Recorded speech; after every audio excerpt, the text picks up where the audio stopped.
Welcome to the Nerd Party.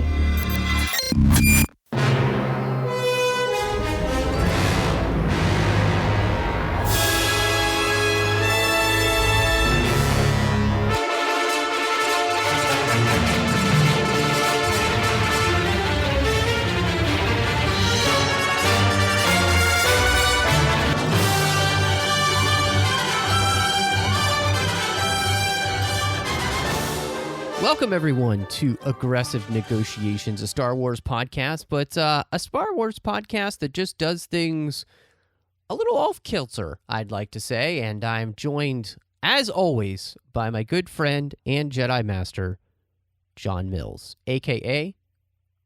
Qui-Gon Jinn. I hope it ends better for me than it did for him. Yes, it's always a pleasure for me to be here with my friend and fellow Jedi Master, Matthew Rushing. How are you doing today, Matt? You know what, John? I'm doing really well, and the reason is because I think I have a question that I've been thinking about for a little bit, and part of it has been, it actually came out of all the conversations we've been having about The Force Awakens, and, you know, the music was a big question in that. I think both of us, when we came out of the film, the very first time, we kind of commented back and forth, the music seemed a little lax. Well, I mean, that opening cue, definitely. Yeah. That opening cue, it threw us off. But because of that, I was thinking to myself, maybe we should talk about the music of Star Wars, and what better way to do that would be than to kind of go movie by movie, because I think each movie deserves its own conversation. So my question became, if we jump all the way back to episode 1, what were your thoughts and feelings, especially maybe right after seeing the movie, you know, in 1999, what were your feelings about the soundtrack for the film then? Well, I think just like everybody else who came out of that midnight showing, as everybody was sort of processing, we were all consuming what we had just seen. But what everybody was very cued on was the music, and specifically Duel of the Fates. That was where the conversation essentially started and ended back in 99, was Duel of the Fates. And then, of course, the conversation also revolved a little bit around the fact that the liner notes for the soundtrack, the title of one of the tracks, had blown a plot point for some people, which... Yes, it did, because the soundtrack was released before the movie, Correct. And in fact, I had it before the movie, so I already knew what to expect kind of going in, just from seeing the title of the track. And if anybody has any question, the title of the track was Qui-Gon's Noble End. Now, I'm going to say, and I don't say this to like pat myself on the back and be like, oh, I'm not saying it in that sense, but I think I was the only person that it wasn't a spoiler for, because from the moment that in, I guess it was the second trailer, where they showed Obi-Wan screaming, no, I was like, oh, Qui-Gon dies. Like, I just considered that a given, because I was like, that's just like Luke yelling no when Obi-Wan dies. So, okay. Very true. That's just what I figured was going to happen. And I actually remember, this is tangential, but I actually remember getting in an argument with a friend's father when they showed, Sidious in his robes, and he goes, wipe them out, all of them. And I went, oh, that's the Emperor, you know. And he goes, no, that's not the Emperor. That can't be the Emperor. I was like, well, he's not Emperor yet, but that's going to be the Emperor. He's like, no, it's not. I was like, yeah, it is. Look at him. I'm like, look at the clasp is the same thing on his costume. And he's like, no, it's not. So anyway, tangential. But I loved the soundtrack. I don't know anybody that knocked the soundtrack back in 99. I do know that there were plenty of us that were very dissatisfied with that initial release, especially after seeing the film, because they had talked up the fact that it was such a beefy soundtrack or score, you know, like it really was. I remember when they had a preview of the score it was at I forget the name of it, but it was at some exhibitors convention out in California. And they talked about how, oh my gosh, it's 90 minutes of new music. And that first release of the soundtrack was like, well, where's the rest of it? Exactly. I remember feeling the same way. That summer, I was at a summer camp, and I was a lifeguard and counselor and the movie had come out, and so I didn't get to see it opening night, but got a chance to see it on the weekend with some friends from camp, and I loved the movie. I really liked it, and one of the fun things was in my cabin with the different kids I would have each week, if they were good during rest time, because I was in an elementary school camp, so we actually had like kind of basically nap time in the middle of the day, and if they were good, we get to spend the last 10 minutes outside lightsaber battling with some of those plastic lightsabers that I bought. And we'd play the music from the movie because I had the soundtrack, obviously. So, the soundtrack became a big part of that summer, as did the movie. And I'm with you, though. It was a frustration, as are so many soundtrack releases these days. And because the trend still continues. You have this amazing music for this movie that you've written, and then they give you this like truncated score on CD. It's like, I don't understand why we can't just be given the entire score. What I love, at least so far, I don't know if they'll ever do this, but so you remember the Lord of the Rings extended series? Yeah. They released complete recordings of all the films later on down the line. And then when the Hobbit series came out, they had a regular soundtrack and then a deluxe soundtrack.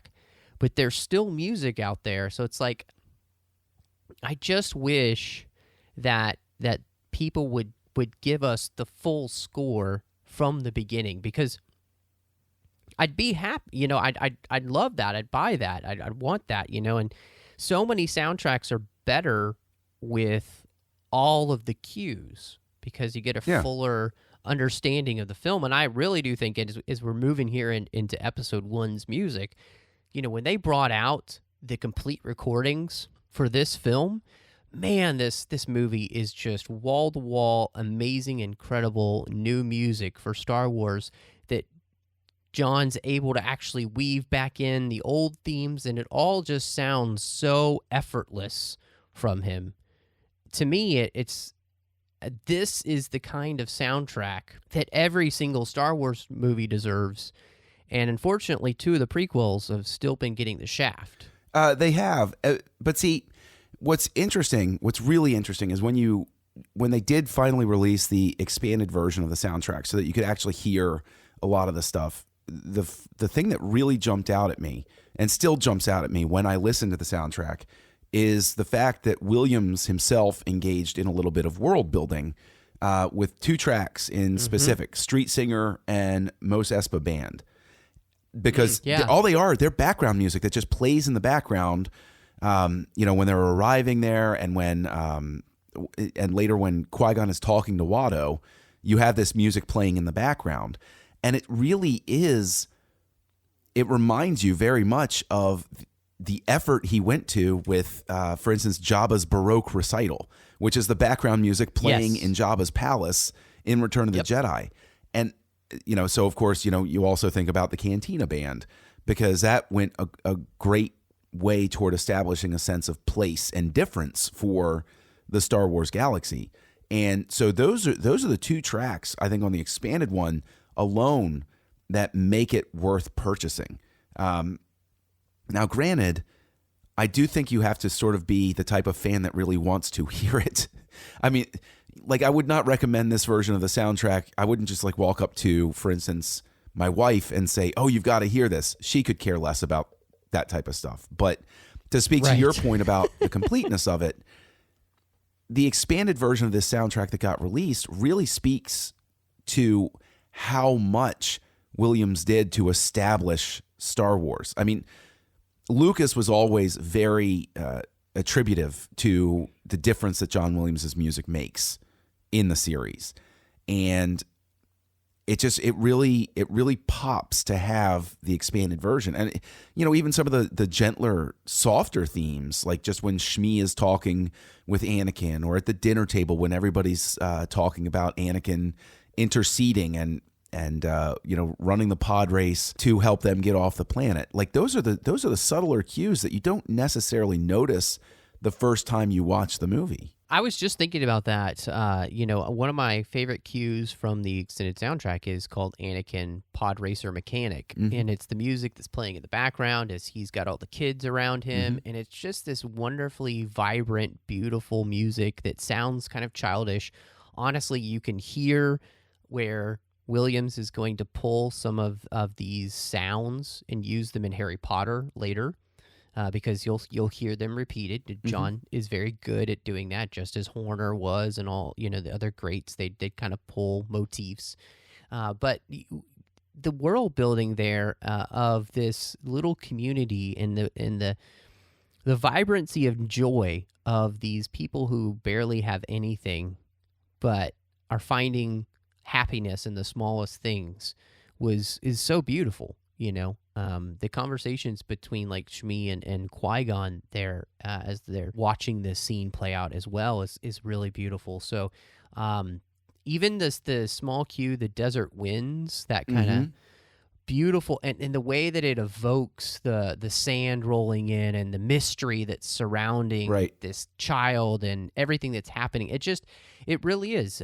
John created the sound of Star Wars, but it's not just the sound, but I think he helped you understand each and every planet, each and every race by the sounds that he used, the theme he created. Yeah. So that theme becomes synonymous then with the characters, Sure. And I think that, what you've reminded me of here is in that original soundtrack release, the one where we got shorted on a lot of the music, there was a note from Williams talking about it where he specifically called out.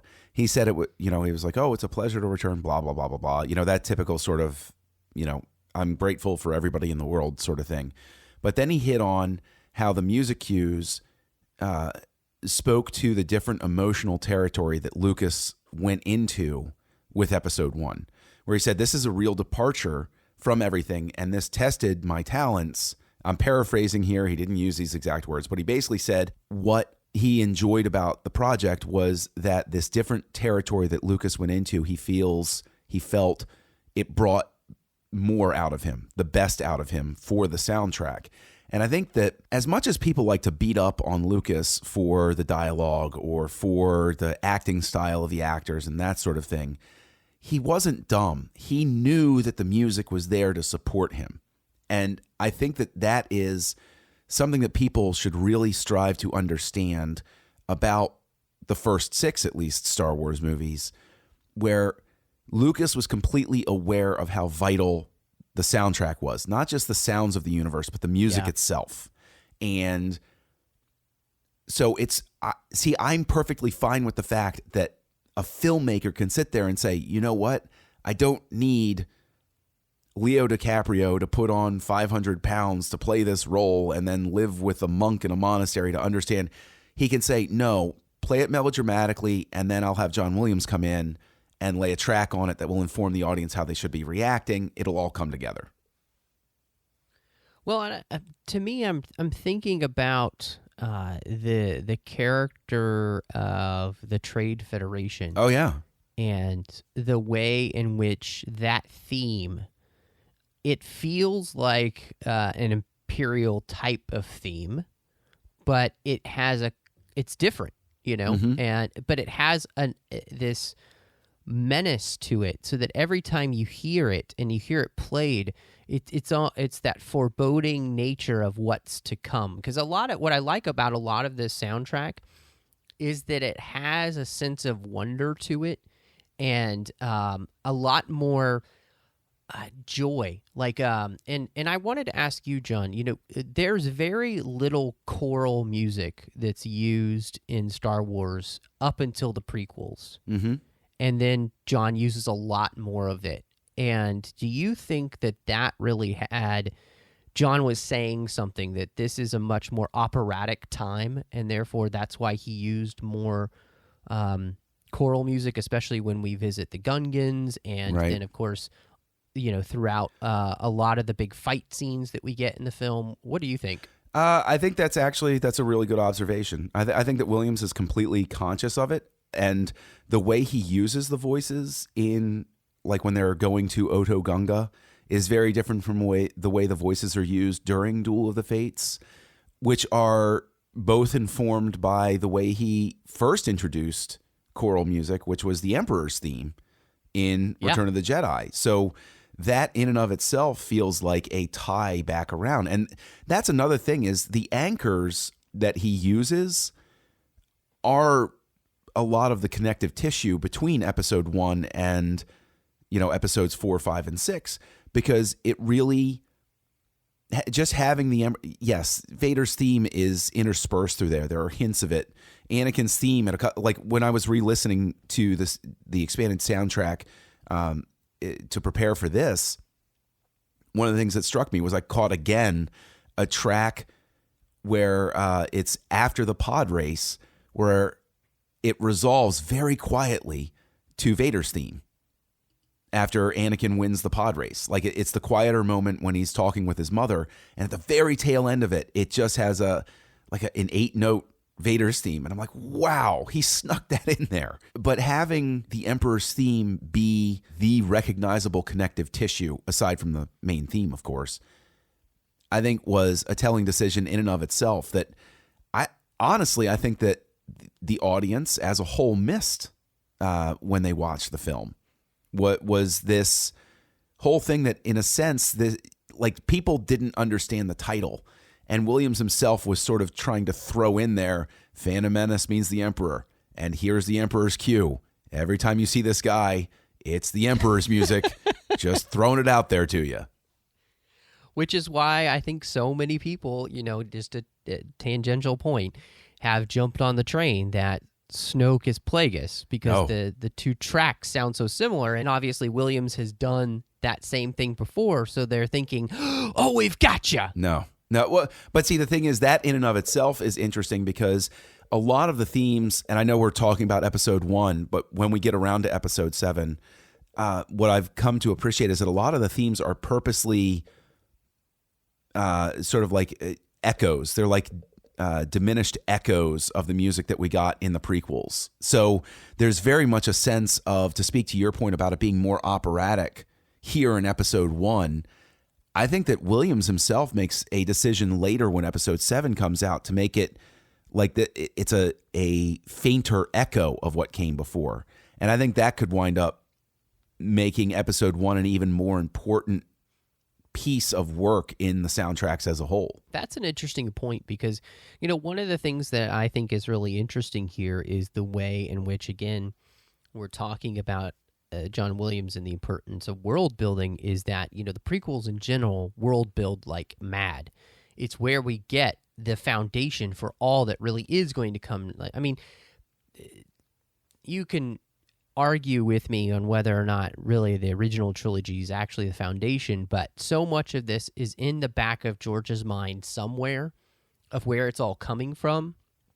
And yes, there are changes and everything, but he has some idea of where everything is coming from that he's doing in the original trilogy. Mm-hmm. And so the way that, even think of the way that we get the introduction of the planetscape of Coruscant and the music that plays there and everything, and kind of the grandiose nature of how that music sounds, and portraying this kind of almost, it's not a massive amount of strength. It feels more like a kind of a diminished strength when you're listening to the cue there. And so, like, Williams is just so good at each planet you visit and everything that you see, adding a layer of audio that allows you to kind of get a feel for where we are now, but also get the feeling of where we're going to go.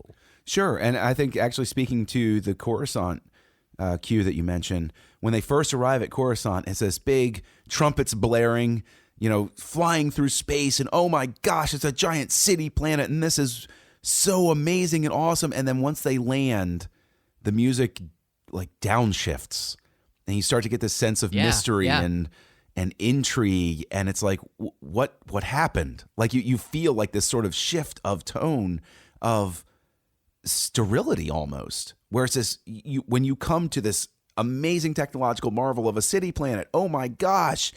But then when you're there, you're like, well, this isn't actually as cool. Like, in all honesty, it feels like New York. It really does evoke the feeling of New York. When you first get to New York, especially if you've never been before, you're like, wow, this is fantastic. Or even Vegas or any big city like that makes its reputation on being impressive. When you first get there, it's kind of mind-blowing. And then once you're there for like a day, you're kind of like, oh, well, this is just actually, I don't know, there's dirt over there and everybody's still kind of a jerk. Yeah.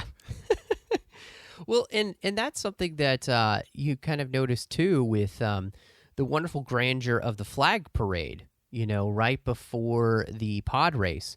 It's just this beautiful, grandiose, it's a celebration of what's about to happen, and that cue right there too is just fantastic because it kind of feels like a bread and circuses moment for the Hutts, where they're trying to keep everybody happy. So they keep putting on these pod races to make people forget how crappy their lives are. Right. And, you give them grand music and, weird concessions. And, they feel a little bit better about their lives. As much as it calls to mind the chariot races and everything, it also would call to mind, and the music too, like the idea of the mafia bosses in New York used to have these big, neighborhood days where they would go on parades and marches and go down. And you're exactly right. It was this sense of magnanimity that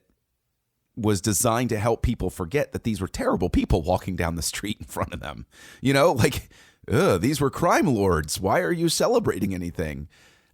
Yeah. But I will say that is one of the things where there is a moment where Lucas himself didn't appreciate exactly what a score Williams delivered to him, because to put that AOP fart in the midst of that flag parade still irks me, because I'm like, I still get caught up and the music's amazing and oh my gosh, look at there's a fart joke. Like it's so to I guess you could say musically it's atonal. Like it's like an instrument hitting the wrong note in the middle of this giant score when you're at the symphony and you're like, oh, well, I still like it, but that oboe player kind of screwed up there. Like it's that sort of thing. What I love too about this extended score is that it has the Gungan March that played at the beginning of the original trailer. Yep. It's such a great and the way that he uses this guttural and beautiful choral music all in the same veins to create the Gungan culture, I think is really interesting.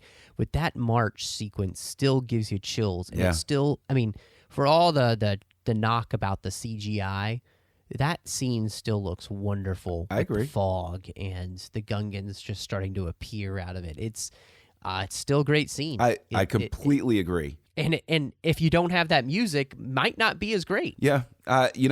One thing I do want to say, though, is that there was a bit of homage to Palpatine that I missed for years until it was called out either on StarWars.com or some retrospective interview with Williams. I can't remember where I first read it, but it was something where I read it and I had to go back to the soundtrack and play it because it blew my mind. And I listened to it really closely. I was like, oh my gosh, they're not pulling my leg. And it's the parade scene at the end is a sped up, not sped up, but it is an up-tempo child chorus version of the Emperor's theme. And the first time I read that, I couldn't believe it. And I went back and I listened to it and I went, oh my gosh, it's a giant, it's not just an Easter egg. It's like a house-sized Fabergé egg sitting in the middle of your yard, and you completely missed it because you were looking for the tiny little eggs. And just listening to that, there are still people I know that refuse to hear it that way. They're like, no, that's bunk. That's not true. I'm like, no, it's there. That is the Emperor's theme, declaring that he's the real victor of this whole thing. Yeah.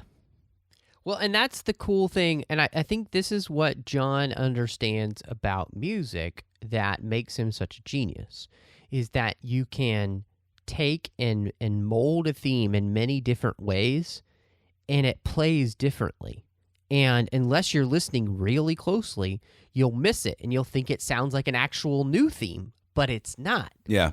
And that's what makes him such a genius, is that he is able to switch around, mold, change key, speed up, slow down, any kind of theme, and it makes it sound different.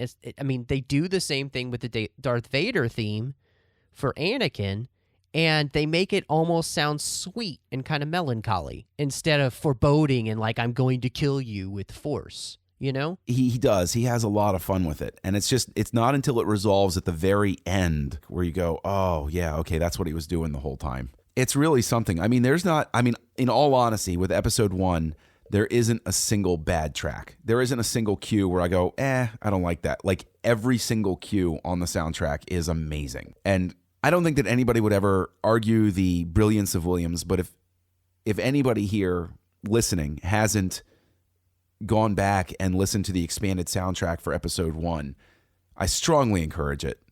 It's on streaming services. It's on Spotify. You can actually stream look for the blue cover with Darth Maul. And he's got his yellow eyes, but he's blue and shimmery. Yeah, it was actually a really cool, if you can find the CD copy anywhere, it's a really incredible package because it has some amazing liner notes in it. And some really amazing liner notes, and it's a set worth owning.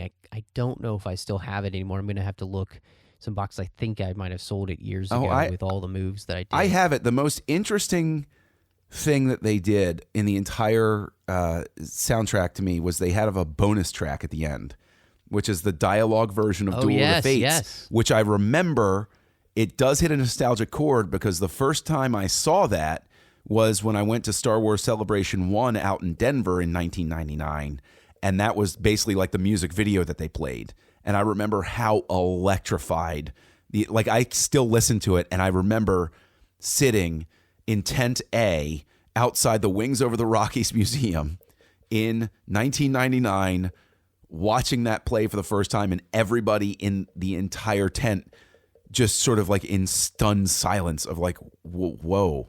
What just happened? Like, it was amazing. Well, and what's cool there is that there's dialogue there that you get from Darth Maul that he doesn't say anywhere else. It's only in that. Oh, because he doesn't say it in the film. You mean the tone poem, "Fear Attracts the Fearful"? Yeah. They did release that as a commercial, but I never saw it as the commercial. Yeah, I didn't either. Yeah, that was one of the tone poems, which Lucas deserves a real tip of the hat for, because he's the one that wrote those tone poems, and they are so good about conveying the sense of character, who these characters are. Mm-hmm. So I agree with you. Getting that treat of Maul reciting his tone poem is really nice. Well, and that's what I like about the soundtrack too, is when we're talking about the villain, we obviously have the Sidious theme and our Emperor theme. I like that Darth Maul kind of has those two themes, because he has the theme of when he lands on Tatooine the first time, and that haunting, like, well, the voices of the Force. Yeah, it's just, and it's so creepy and wonderful. Like, it just sets the stage perfectly for who this guy is. He's like the embodiment of evil. I mean, he even looks like it. So that's great. And then, you have that wonderful, the opening of, when he disrobes and ignites his lightsaber. Well, he takes his robe off. He does not disrobe. It is still a family movie. That's what I'm sorry. That's what I meant. I'm not saying, no, that Darth Maul just fights in his I was just wondering if there was some international cut of the movie you saw that I didn't. So I was just trying to clarify. It's rated NC-17, so yeah, not everybody got to see it. You find out if the tattoos really do cover the body. Yes. But I love the way that he has those two themes. And I mean, that fight scene here on the extended soundtrack is so interesting because it's not just the Duel of Fates. In the concert version, it's broken up like it is in the film. Yeah. And you get all the different little iterations of that all. And I think it's really well done, especially when you get to the very end and the tide is turning and you get then the death of Darth Maul, and that music was so intense with that battle between him and Obi-Wan No, Kenobi. the music cue when it starts off with when Maul kicks the saber down the shaft, yes, and Obi-Wan's hanging there, and it's, when that cue turns and then it shows Anakin and all of his power comes back on in the cockpit, that music cue is so amazing. Like, I still listen to that. Sometimes if I'm on a run and I need an extra burst of speed, I'll pop that on, and it's like you're running as for all that you're worth. It ranks up there in all seriousness with some of the work he did on Superman, which is a brilliant score in and of itself. But like, it's that burst of energy. You listen to it and you're ready to just fly, run like the Flash or do whatever you need to do, because it's an amazing cue. I think the thing that when I look at this score, and obviously for you and I, it was a compare to the original trilogy, because that's what we knew. Yeah. And I think what made this score really incredible, and what's great is that we can compare the complete score for episode 1 to the complete scores for the original trilogy series, because they've all come out. Yeah. And that's what's so wonderful, is we have all the music for all of those. What I think this showed me is just how much Williams was in tune still to the Star Wars universe and the way in which Lucas did things and wanted things, which is to have a thematic representation musically for everywhere and everyone that you visited. And to me, that's what made Star Wars so special, was that, how James Bond, whenever he does something really James Bondy, he has the theme play, unless it's Dr. No, and then it plays when he's just picking up his mail, getting his luggage, tipping the bellhop. But what's great here is that's happening with all, the Gungans on Tatooine, on Coruscant, when you get back to Naboo with all the different characters, when you're having the different battles for the different races going against each other. I mean, it's so amazing the way in which he's able to audibly capture what's happening on screen, so that as I'm listening to this soundtrack, the movie plays in my head. Yep. And as much as I've come to love The Force Awakens, does that happen as much with that soundtrack as it, say, does with the way that John Williams was able to do and capture in Episode 1? I will not lie that there were moments, and I've always attributed it more to the version of the soundtrack that they released than anything else. But when I listened to that soundtrack CD, there were moments where I had trouble connecting, because it was different from what I knew. Like, so much had just been drilled into my brain about the cues that when it was a little bit different, it just, like, it took me a little time to grab onto it. So I think that, speaking to your point, not as much, but there were moments where it didn't connect as strongly until later. And I think that just speaks to how, whether it's episode 2 and 3 or whether episode 7 even, they need a soundtrack treatment the way that episode 1 got with the expanded complete score release. Completely. Well, and I want to ask this too, because it's still a bone of contention for me. Do you think then, I mean, because Williams is able to completely nail the opening, and so is the London Symphony Orchestra. Do you think they should have just done what they did with the prequels and just pulled the score there and used that for episode 7, so you have continuity, and then add the rest of the... because to me, every time I watch The Force Awakens, it doesn't matter. It's the notes are just wrong. In the very opening, the horns are flat and tinny. I agree. I will blame the sound engineer for it, because that's the only way I can sort of rationalize it. I guess I keep going back and forth, but I agree with you. That first horn blare, I wish I understand they want to work with Williams so bad for the score that he says, I don't want to go to London. I want to stay in LA. I'd have done the same thing. I'd have been like, you got it, Mr. Williams, whatever you need. Well, at that point, can't you just fly the London Symphony Orchestra to him? I mean, yeah, what else are they doing, for Pete's sake? Why wouldn't they want to be a part of this? Yeah, exactly. You know, I mean. But, yeah, I would have heard the final mix if I were the director.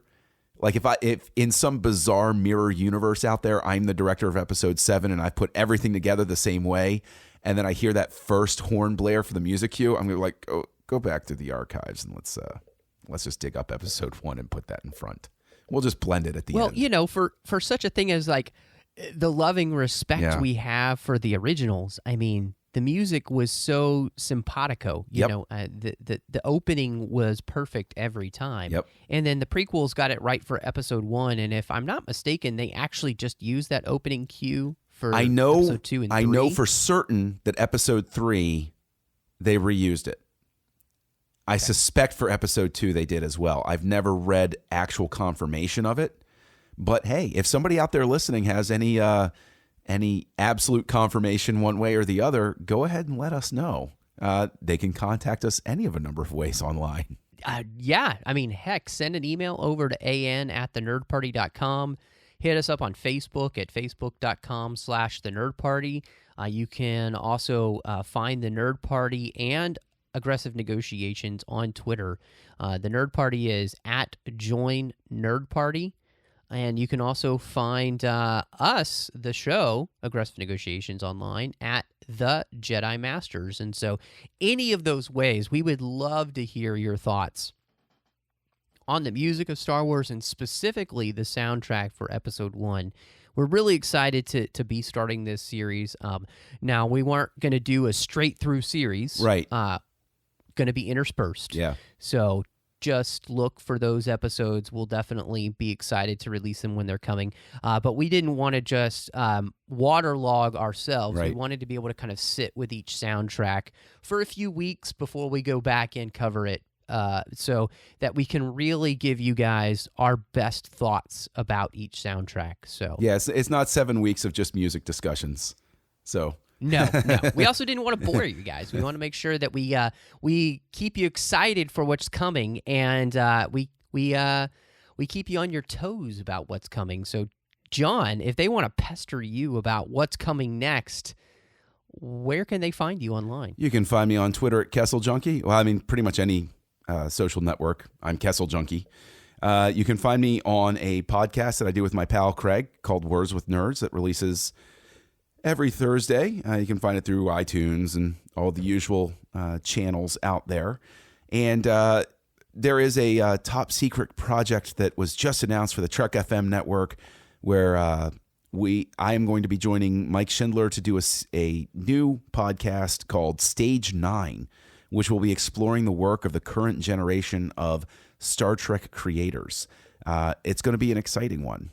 But Matt, where can people sing at you and give you their musical thoughts? Man, I love being sung to. As you know, I like to sing on shows as well. And so everybody could do that at MattRushing02. You can also find me on the Trek FM network where I'm doing The Orb with Chris Jones talking about Deep Space Nine. I'm also on Literary Treks with Dan and sometimes my friend Bruce Gibson, where we're talking about the books and the comics of Star Trek, interviewing the authors as well. You can also find me doing the 602 Club, which is our general geek show there, where we're talking about all the different fandoms that we love outside of Star Trek. We even have a special feed there for Star Wars, which is, we like to say, this is kind of the grandfather of this show. Yep. It's where, actually, I think it's where we really got to know each other when we started doing the Star Wars episodes. Yes, that's true. And the world was never the same. And we were like, you know what? We're like brothers from another mother. We should probably, our masters from another mother. We should probably get together and do this more often. So check those out. You can find both of the feeds there on iTunes, the 602 Club, of course, and the Star Wars special feed for the 602 Club. And I got my own personal blog, so if you're just interested in thoughts there, 42lifeinbetween.wordpress.com. But John, I think with all of that said about the music, there's only one thing left to do, and that's to close negotiations. Matthew, negotiations are closed.